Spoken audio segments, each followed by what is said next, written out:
আসিফ, আপনাকে ধন্যবাদ। আপনি যেমনটা জানেন যে 23 নভেম্বর বেগম খালেদা জিয়া রাজধানী এভারকেয়ার হাসপাতালে ভর্তি হয়েছিলেন শ্বাসকষ্ট নিয়ে, এবং পরবর্তীতে কিন্তু আজকে তার চিকিৎসার 17তম দিন। দেশি বিদেশি চিকিৎসকদের যে সমন্বয় যে মেডিকেল বোর্ড, সেই মেডিকেল বোর্ড আসলে তাকে নিবিড় পর্যবেক্ষণে রেখেছে, এবং যেহেতু তিনি আসলে বিদেশ যাত্রার ক্ষেত্রে দীর্ঘ 12 বা 14 ঘন্টার ভ্রমণের জন্য তার শরীর অনুকূলে নেই, সে কারণে আসলে মেডিকেল বোর্ড এখনো পর্যন্ত তার বিদেশ যাত্রার জন্য যে ছাড়পত্র বা সবুজ সংকেত সেটি কিন্তু দেয়নি।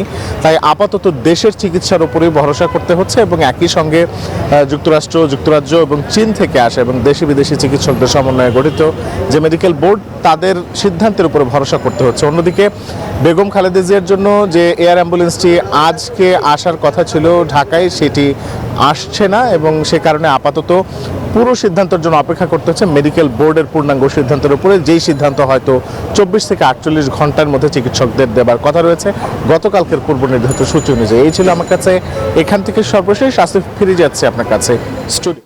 রিশাদ, ধন্যবাদ আপনাকে।